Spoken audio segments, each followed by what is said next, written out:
ओम शांति। आज प्राण बाबा के अव्यक्त महावाक्य हैं 30/4/2023 के। रिवाइज हैं 17/11/94। आज बाबा प्यार के सागर बच्चों को प्यार लौटाने आए हैं। बाबा का प्यार हम बच्चों से है, तब परमधाम से हम बच्चों को रोज़ पढ़ाने के लिए आते हैं।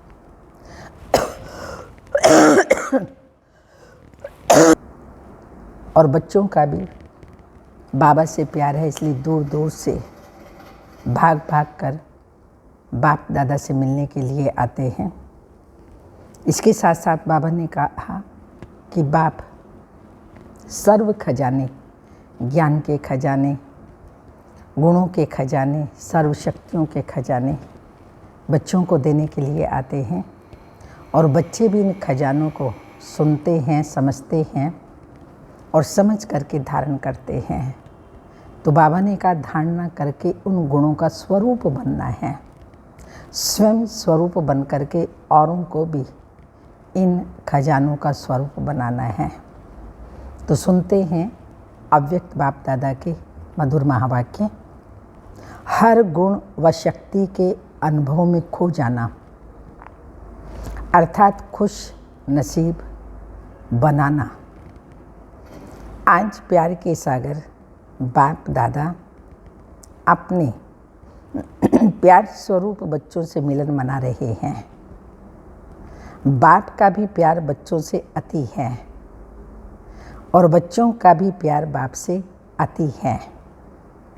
ये प्यार की डोर बच्चों को भी खींच कर लाती है और बाप को भी खींच कर लाती है। बच्चे जानते हैं कि ये परमात्म प्यार कितना सुखदायी है। अगर एक सेकंड भी प्यार में खो जाते हो तो अनेक दुख भूल जाते हैं। सुख के झूले में झूलने लगते हो, ऐसा अनुभव है ना? पूछिए अपने आप से सभी कि जो प्यार का सागर बाबा हम बच्चों के प्रति प्यार लुटा रहे हैं, तो एक सेकंड प्यार का अनुभव भी उस प्यार में हम खो जाते हैं। बाप दादा देख रहे हैं कि दुनिया के हिसाब से आत्माएं कितनी साधारण हैं, लेकिन भाग्य कितना श्रेष्ठ है। जो सारे कल्प में चाहे कोई धर्मात्मा हो, महान आत्मा हो, लेकिन ऐसा श्रेष्ठ भाग्य ना तो किसी को प्राप्त है और ना हो सकता है। तो अति साधारण और अति श्रेष्ठ भाग्यवान बाप दादा को साधारण आत्माएं ही पसंद हैं। कौन पसंद है बाप दादा को? साधारण आत्माएं ही पसंद हैं। क्यों? बाप स्वयं भी साधारण तन में आते हैं। कोई राजा के तन में या रानी के तन में नहीं आते। कोई धर्मात्मा महात्मा के तन में नहीं आते। साधारण तन में स्वयं भी आते हैं और बच्चे भी साधारण ही आते हैं। आज का करोड़पति भी साधारण हैं। साधारण बच्चों में भावना है और बाप को भावना चाहिए, देह भान वाले नहीं चाहिए। निराकार शिव बाबा को भावना चाहिए, देह भान वाले नहीं चाहिए। जितना बड़ा होगा उतना भावना नहीं होगी, लेकिन भान होगा। देह का भान होगा तो बाप को भावना का फल देना है। भक्ति मार्ग में भी कहते हैं ना, भावना का भूखा है भगवान, प्रेम का भूखा है भगवान। तो बाप को भावना का फल देना है। और भावना साधारण आत्माओं में होती है, नामी ग्रामी आत्माओं के पास ना भावना है और ना ही समय है। तो बाप देख रहे हैं कितनी साधारण और कितनी श्रेष्ठ भावना का फल प्राप्त कर रहे हैं।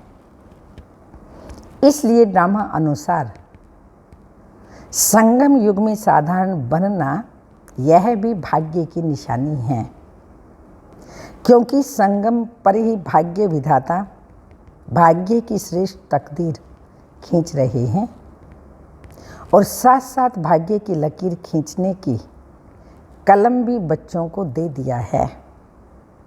तो कलम मिली है ना, भाग्य विधाता ने अपना श्रेष्ठ भाग्य बनाने की हम बच्चों को कलम दे दी। तो बाप दादा पूछते हैं कलम मिली है ना, भाग्य की लकीर खींचना आता है, कितनी लंबी लकीर खींची है, छोटी मोटी तो नहीं खींची ना। जितना चाहे उतना भाग्य बना सकते हो। खुली छुट्टी है और सभी को छुट्टी है, चाहे नए हो चाहे पुराने हो। सप्ताह कोर्स किया, बाप को पहचाना और बाप भाग्य का कलम दे देता है। यही परमात्म प्यार है। प्यार की निशानी क्या होती है? जो जीवन में चाहिए वह अगर कोई किसी को देता है तो वही प्यार की निशानी है। तो बाप के प्यार की निशानी है जो जीवन में चाहिए वो सर्व कामनाएं पूर्ण कर देते हैं। हम मनुष्य आत्माओं को जब हम ब्राह्मण बन जाते हैं, जो भी जीवन में चाहिए वो बाबा सब हमारी मनोकामनाएं पूर्ण कर देते हैं। ना केवल वर्तमान की लेकिन भविष्य 21 जन्मों के लिए तन मन धन जन सब कुछ बाबा माला माल कर देते हैं। सुख शांति तो चाहिए ना। अगर कोई वस्तु एक दो को देते हैं तो उसमें सुख मिलता है ना। तो बाप सुख क्या देता है लेकिन सुखों का भंडार आप सबको बना देता है। एक सुख नहीं बल्कि सब सुखों का भंडार बाप दादा बच्चों को बना देता है। सुख का भंडार है ना, पूरा स्टॉक है या एक कमरा दो कमरा है, भंडार है ना। जैसे बाप सुख का सागर है, नदी व तालाब नहीं सागर है, तो बच्चों को भी सुख के भंडार का मालिक बना देता है। कोई सुख की कमी है क्या? हाँ, बाप दादा पूछ रहे आपको कोई सुख की कमी है क्या? कोई अप्राप्ति है? फिर यह नहीं कहना थोड़ी सी शक्ति दे दो, दे दिया ना। हाँ, बाबा आज शक्ति दे दो, मैं कमज़ोर हो गई हूँ, मुझे माया को जीतना है, ये समस्या आ गई इसको जीतना है। तो बाबा ने कहा फिर शक्तियाँ मांगोगे तो नहीं ना। बाबा हर चीज़ का सागर है, सुख का, शांति का, ज्ञान का, सब शक्तियों का सागर है और बच्चों को वो दे दी हैं सर्व शक्तियाँ, सर्व ज्ञान, मास्टर सागर बना दिया। तो कुछ और फिर मांगोगे तो नहीं ना, दे दिया। दे दो कहने की आवश्यकता ही नहीं है, बाप ने दे दिया है। सिर्फ उसको कार्य में लगाने की विधि चाहिए। सिद्धि प्राप्त तभी होगी जब विधि से सर्व खजानों को कार्य में लगाएंगे। और विधि भी बाप द्वारा अनेक प्रकार की मिलती हैं, सिर्फ उसको समय प्रति समय कार्य में लगाते नहीं हो, इसलिए होते हुए भी उसका लाभ नहीं ले सकते हो। कितना बड़ा भाग्य और कितना सहज मिला है। कोई मेहनत की है क्या? इतना बाबा ने खजाने दिए तो बाबा ने कहा कोई मेहनत की है क्या? एक टांग पर खड़ा तो नहीं होना पड़ा ना। या सेकंड के दर्शन के लिए क्यों में खड़े हो, ऐसा तो नहीं है ना। आराम से बैठे हो ना, नीचे भी फोम पर बैठे हो, आराम से ही सहज श्रेष्ठ भाग्य बना रहे हैं। ये नशा है ना। सभी नशे से कहेंगे कि भाग्य विधाता हमारा है, शिव बाबा भाग्य विधाता हमारा बन गया। तो जो कुछ शिव बाबा का है वो हमारा बन गया ना। जब भाग्य विधाता आपका हो गया तो भाग्य किसको देगा? भाग्य विधाता को अपना बनाया, अर्थात भाग्य के अधिकार को प्राप्त कर लिया। जिसको नशा है वो सदा, इतना बड़ा भाग्य विधाता भगवान परमात्मा हमारा बन गया, तो जिसको ये नशा है वो सदा यही अनुभव करते हैं कि भाग्य मेरा नहीं होगा तो किसका होगा, क्योंकि भाग्य विधाता ही मेरा है। इतना नशा है या कभी कभी चढ़ता है, कभी उतरता है। संगम का समय ही कितना छोटा सा है और आप मेजॉरिटी तो सब नए होना। कितना थोड़ा समय मिला है, लेकिन ड्रामा में विशेष इस संगम युग की ये विशेषता है कि कोई भी नया हो या पुराना हो, नए को भी गोल्डन चांस है नंबर आगे लेने का। तो नयों में उमंग है कि कोई भी नया हो या पुराना हो। बाबा ने कहा नयों को उमंग है, या समझते हो हमारे से आगे तो बहुत हैं, हम तो आए ही अभी हैं, आदि आदि। नहीं, ये खुली छुट्टी है। जितना आगे बढ़ाना चाहो अपने आप को उतना बढ़ सकते हो, सिर्फ अभ्यास पर अटेंशन हो। Last so fast, fast so first division लेने वाले। तो बाबा ने कहा चाहे पहले आए चाहे बाद में आए, लेकिन तीव्र गति का पुरुषार्थ है, लास्ट वाले भी फास्ट जा सकते हैं। कोई कोई पुराने अलबेले हो जाते हैं और आप नए अलबेले नहीं होते तो आगे बढ़ जाएंगे, नंबर ले लेंगे। नंबर लेना है ना, फर्स्ट नंबर नहीं, फर्स्ट डिवीज़न। फर्स्ट नंबर तो ब्रह्मा बाप निश्चित हो गया ना, लेकिन फर्स्ट डिवीज़न में जितना चाहे उतना आ सकते हो। तो सभी किस डिवीज़न में आएंगे? सभी फर्स्ट में आएंगे तो सेकंड में कौन आएगा? माताएं किस में आएंगी? फर्स्ट में आएंगी ना। पता नहीं आगे चलकर कोई माया आ जाए, आदि आदि। माया बड़ी चतुर है, ऐसे व्यर्थ संकल्प कभी भी नहीं करना। पता नहीं क्या हो जाए, कब क्या हो जाए, आगे चल कर के क्या हो जाए। तो बाबा ने कहा ये पता नहीं कहना। पता नहीं कहने से पत्ता ना कट जाए। उल्टा यही सोचो कि हम नहीं बनेंगे तो कौन बनेगा। हमारा भाग्य उदय नहीं होगा तो किसका होगा। भाग्य विधाता ने हमको अपना बनाया, हमने उस भाग्य विधाता को अपना बना लिया तो हमारा ही भाग्य उदय होगा, हम ही फर्स्ट डिवीज़न लेंगे। तो पता नहीं आगे चलकर कोई माया आ जाए, आदि आदि। माया बड़ी चतुर है, तो ऐसे व्यर्थ संकल्प कभी नहीं करना। जब सर्वशक्तिमान साथ हैं तो माया तो उसके आगे पेपर टाइगर है। इसलिए घबराना नहीं, पता नहीं का संकल्प कभी नहीं करना। मास्टर नॉलेजफुल बन हर कर्म करते चलो, और साथ का अनुभव सदा ही सहज और सेफ रखता है।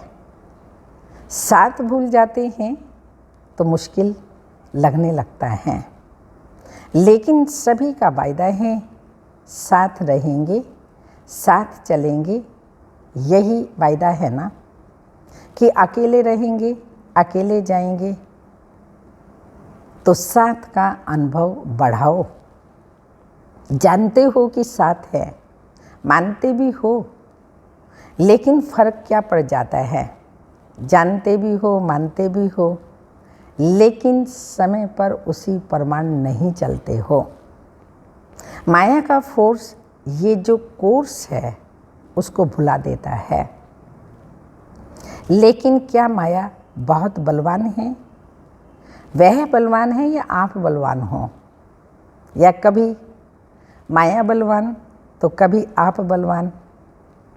आपकी कमजोरी माया है और कुछ नहीं है। आपकी कमजोरी माया बनकर सामने आती है। जैसे शरीर की कमजोरी बीमारी बनकर सामने आती है ना, ऐसे आत्मा की कमजोरी माया बनकर के सामना करती है। तो ना कमजोर बनना, ना माया आनी है। लक्ष्य ही है माया जीत, जगत जीत। कितनी बार विजयी बने हो? कल्प कल्प विजयी बनते आए हैं, तो कितनी बार विजयी बने हो? अनगिनत बार बने हैं ना, अनगिनत बार। फिर भी घबरा जाते हो। कोई नई बात होती है तो कहा जाता है नई बात थी ना, मुझे पता नहीं था इसलिए घबरा गए। लेकिन एक तरफ कहते हो अनेक बार विजयी बने हैं, फिर क्यों घबराते हो? बाप का प्यार ही ये है कि हर बच्चा श्रेष्ठ आत्मा बन राज्य अधिकारी बने। प्रजा अधिकारी तो नहीं बनना है ना, तो राज्य अधिकारी अर्थात विश्व राज्य अधिकारी भविष्य में हम बनेंगे। तो अभी राज्य अधिकारी अर्थात हर कर्म इंद्रिय जीत। अगर अपनी कर्म इंद्रियों के ऊपर, मन, बुद्धि, संस्कार के ऊपर विजयी नहीं, तो प्रजा पर क्या राज्य करेंगे? अगर ऐसे राजे बने जो अपने पर विजयी नहीं पा सकते हो, तो सतयुग भी कलयुग बन जाएगा। इसलिए ये चेक करो कि मन, बुद्धि, संस्कार कंट्रोल में हैं। ये सूक्ष्म इंद्रियां हैं। पहले संगम युग पर राजयोग के द्वारा इन इंद्रियों को कंट्रोल किया है। फिर फिजिकल कर्म इंद्रियां, देखना, सुनना, बोलना आदि आदि, तो फिर इन कर्म इंद्रियों पर राज्य। तो बाप दादा पूछ रहे हैं, मन आपको चलाता है या मन को चलाने वाले आप हो? जब ये कंप्लेन करते हो कि मेरा मन आज लगता नहीं, मेरा मन आज भटक रहा है, तो ये माया जीत हुए। आज मन उदास है, आज मन और आकर्षण की तरफ जा रहा है, ये विजयी के संकल्प हैं। तो जो स्वयं पर विजयी नहीं पा सकते, स्वयं पर विजय नहीं पा सकते, वो विश्व पर कैसे विजय प्राप्त करेंगे? इसलिए चेक करो, कर्म इंद्रिय जीत, मन जीत कहाँ तक बने हैं। अगर फर्स्ट डिवीजन में आना है तो इस लक्षण से लक्ष्य को प्राप्त कर सकते हो। बाप दादा ने देखा कि बच्चे उमंग उत्साह में भी रहते हैं, ज्ञान की जीवन अच्छी भी लगती है, ज्ञान सुनना सुनाना इसमें भी अच्छे आगे बढ़ रहे हैं। लेकिन चलते चलते अगर कमजोरी आती है, उसका कारण क्या है? बहुत अच्छे ज्ञान में चल रहे हैं और कभी कभी उदासी आ जाती है, तो उसका कारण क्या है? विशेष कारण है कि जो कहते हो, जो सुनते हो, उस एक एक गुण का, शक्ति का, ज्ञान के पॉइंट्स का अनुभव कम है। सुनते भी हैं, समझते भी हैं, धारण करते भी हैं, धारण कराते भी हैं, लेकिन अनुभव कम है। मानो सारे दिन में स्वयं भी व दूसरों को भी कितनी बार कहते हो, मैं आत्मा हूँ, मैं आत्मा हूँ। आप आत्मा हो, शांत स्वरूप हो, सुख स्वरूप हो। कितनी बार स्वयं भी सोचते हो और दूसरों को भी कहते हो, लेकिन चलते फिरते आत्मिक अनुभूति, ज्ञान स्वरूप, प्रेम स्वरूप, शांत स्वरूप की अनुभूति वो कम होती है।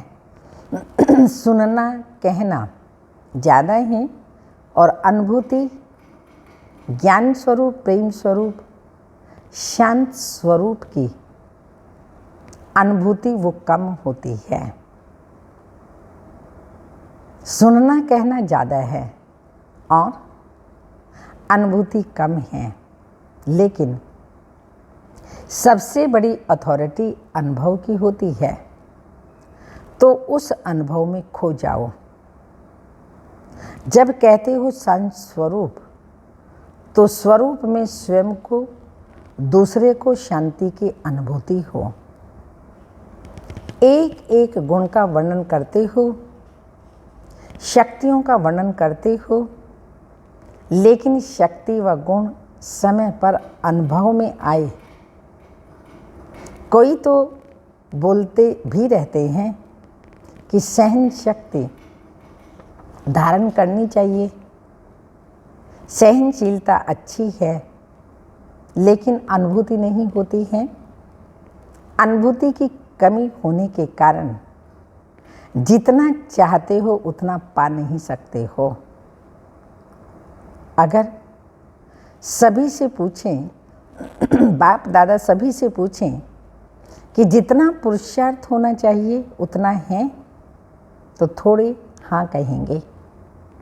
तो जितना मिल रहा है उतना जीवन में व कर्म में अनुभव हो।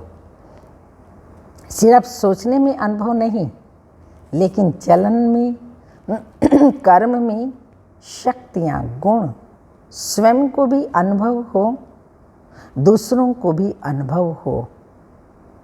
कहते ही हो कि ज्ञान स्वरूप, तो वह स्वरूप दिखाई देना चाहिए। और स्वरूप सदा होता है, स्वरूप कभी कभी नहीं होता। अज्ञान काल के जीवन में यदि किसी का क्रोधी स्वरूप होता है, तो जब भी कोई बात होती है तो वो स्वरूप दिखाई देता है, छिपता नहीं है। चाहे छोटी बात हो या बड़ी बात हो, लेकिन जिसका जो स्वरूप होता है वो दिखाई देता है। स्वयं को भी अनुभव होता है और दूसरों को भी अनुभव होता है। क्या कहते हैं? ये है ही क्रोधी, इसका संस्कार ही क्रोध का है। तो संस्कार दिखाई देता है ना। ऐसे ही ज्ञान स्वरूप, शांत स्वरूप, सुख स्वरूप अनुभव में आए। तो अनुभवी मूर्त ये है श्रेष्ठ आत्माओं की निशानी। ज्ञान का, सुख का, शांति का, शक्तियों का, सबका अनुभव है। ये अनुभव है ही क्या? श्रेष्ठ आत्माओं की निशानी। तो अनुभव को बढ़ाओ। जो कहा वो अनुभव किया। बाप दादा ने कहा, मैंने भी औरों को कहा, तो मैंने वो अनुभव किया। अगर अनुभव नहीं होता, उसका कारण क्या है? कि ये जो समय प्रति समय विधियां मिलती हैं, उस विधि के ऊपर अटेंशन कम है, ध्यान नहीं देते इतना। सिर्फ सुनते हैं और सुना देते हैं, लेकिन वह अटेंशन कम है। जितना ज्ञान को, शक्तियों को, गुणों को रिवाइज करते रहेंगे तो रियलाइज सहज होगा। रिवाइज नहीं करते तो रियलाइजेशन की भी कमी है। सुना बहुत अच्छा है, लेकिन चलते फिरते रिवाइज होना चाहिए। जैसे दुनिया वाले कहते हैं कर्म ही योग है। कर्म और योग अलग नहीं मानते, कर्म ही योग मानते हैं। कर्म से योग लगाना, इसी को कर्म योग समझते हैं। लेकिन कर्म और योग दोनों का बैलेंस चाहिए। कर्म में बिजी रहना योग नहीं, कर्म करते योग का अनुभव होना चाहिए। कर्म में बिजी हो जाते हैं तो कर्म ही श्रेष्ठ हो जाता है, योग किनारे हो जाता है। तो चलते चलते यही अलबेलापन आता है, इसलिए अनुभवी मूर्त नहीं बन पाते। तो कर्म में योग का अनुभव होना, इसको कहा जाता है कर्म योगी। मूल बात है, आज की मूल बात है, अनुभवी स्वरूप बनो। एक एक गुण के अनुभव में खो जाओ, शक्ति स्वरूप बन जाओ। आपके स्वरूप से शक्तियाँ दिखाई दें। अभी भी देखो, अगर कोई में कोई विशेष शक्ति होती है तो उसके लिए कहते ही हो ये बहुत सहनशील स्वरूप है, इसमें समाने की शक्ति बहुत दिखाई देती है। तो कोई में दिखाई देती है और कोई में कम दिखाई देती है। कभी नहीं तो अटेंशन कब हुआ ना, कभी कम दिखाई देती, कभी नहीं भी दिखाई देती, तो अटेंशन की कमी हुई ना। तो हर शक्ति, हर गुण, हर ज्ञान की पॉइंट्स आपके स्वरूप में अनुभव करें, और वो तब होगा जब पहले स्वयं को अनुभव होगा।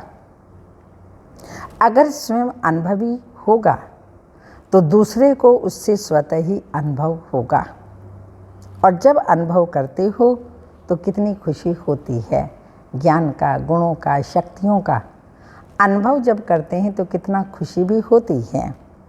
एक सेकंड भी अगर किसी गुण व शक्ति का अनुभव होता है तो कितनी खुशी बढ़ जाती है।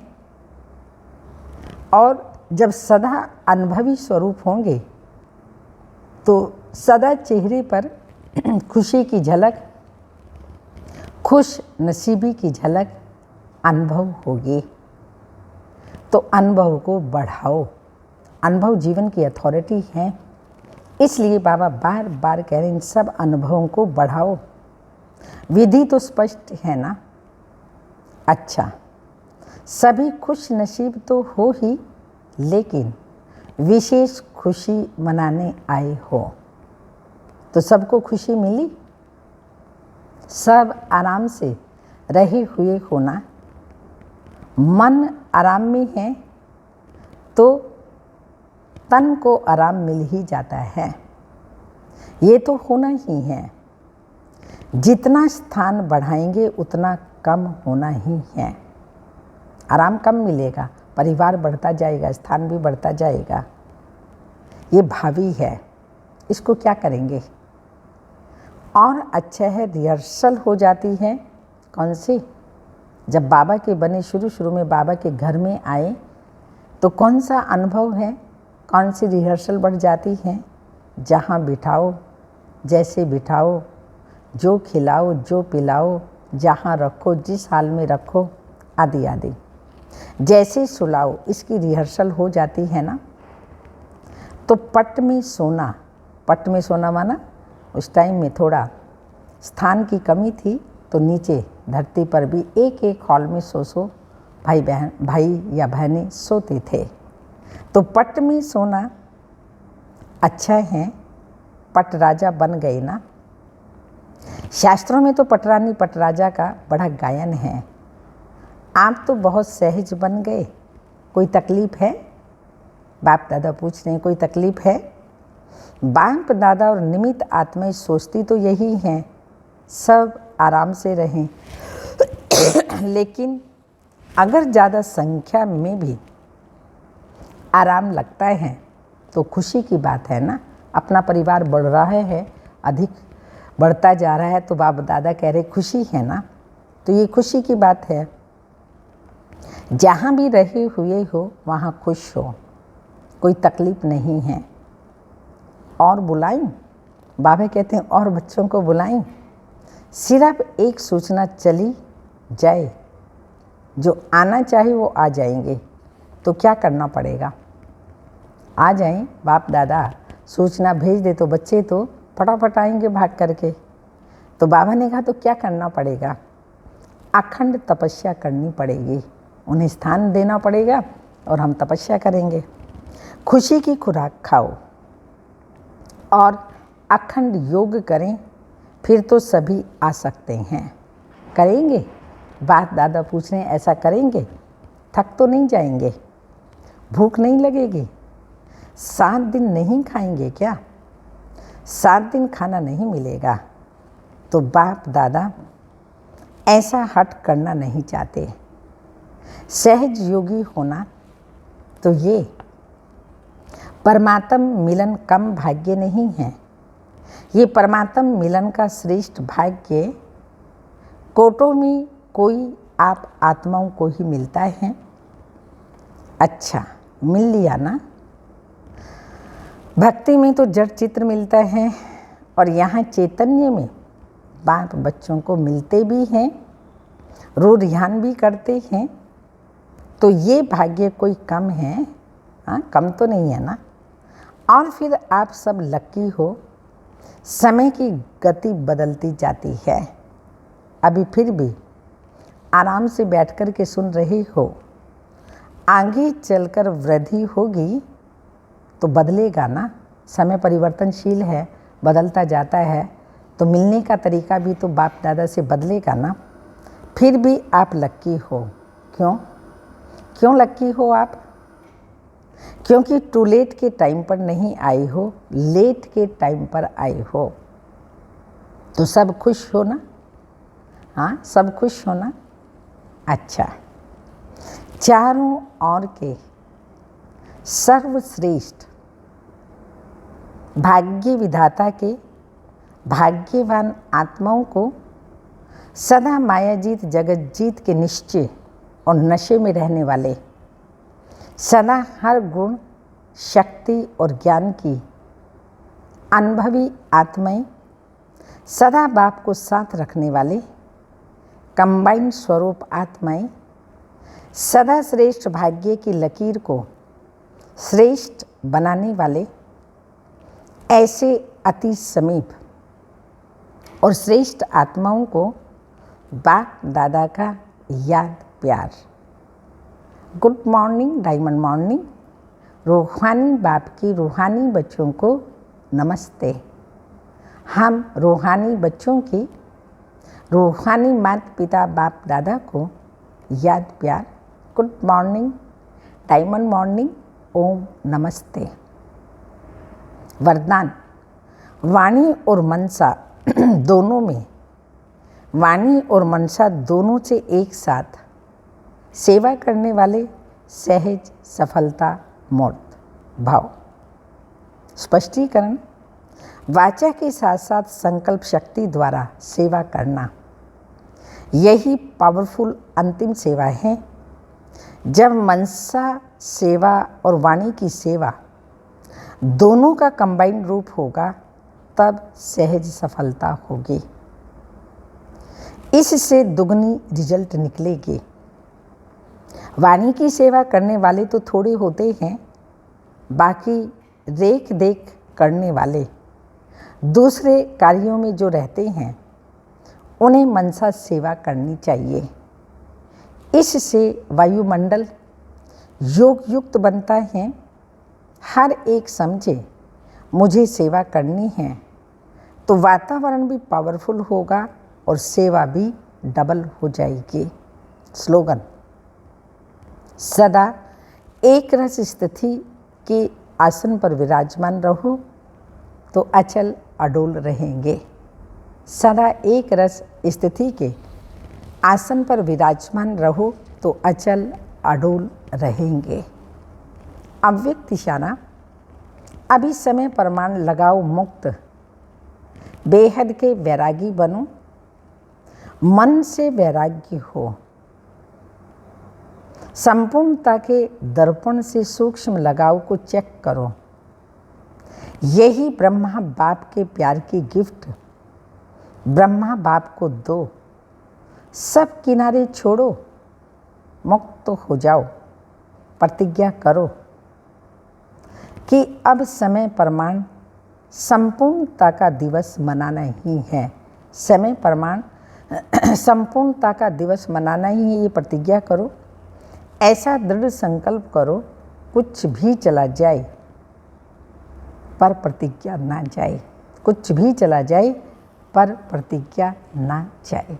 ओम शांति।